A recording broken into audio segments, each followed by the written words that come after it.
Good morning mga kakandos, no? Bagong gising tayo.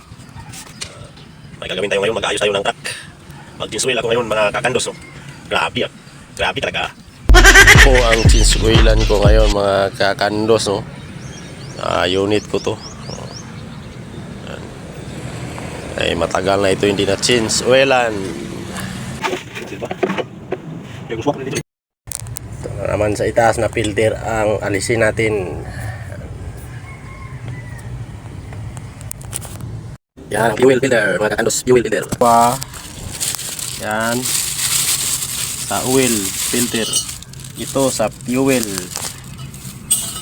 Kaya, bilihan na natin. Bili muna ako mga kakandos. Bili na sa piton. Yan. Okay.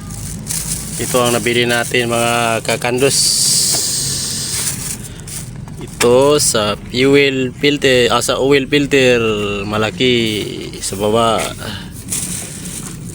Ito fuel filter sa diesel doon sa taas. At ito naman ang oil filter sa itaas. Dalawa kasi filter ng oil. Ito sa baba, ito sa itaas. Ito fuel filter. Okay. Mag lagay na ako.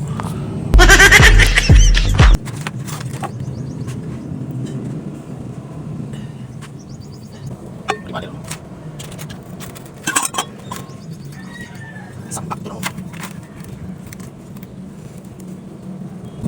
Kalau beras. Yung sabon sa kalitigong. Tayo para. Bukan ko. Lagi yan kung sa square. Para ako square.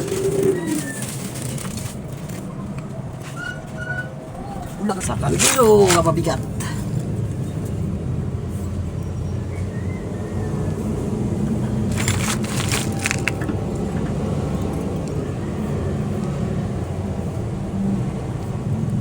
Ito na naman tayo sa taas.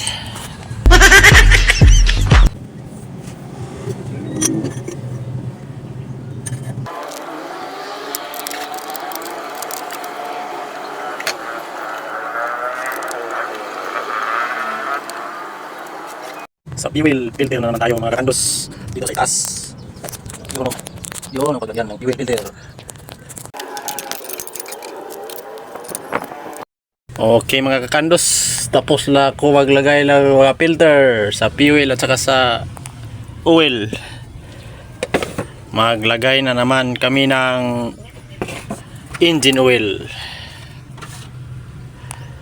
Yan, may kita yung mga kakandos. So, nakuha natin para malaman natin mamaya kung may leaking ba siya wala. So, papalala natin. So, tapos na tayo dito sa ilalim. Doon naman tayo sa itaas. Okay, maglagay namin ng oil. Okay.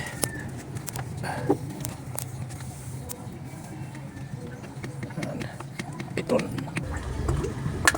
Parang oil ng mantika. Coconut oil. Okay. Tapos na kaming maglagay ng oil. So istambay muna natin mga 10 minutes mga kakandos para ma-check natin ang oil kung tama ba sa dipstick. Para magbaba yung oil doon sa crankcase. Okay, may paglagyan kami ng bigas.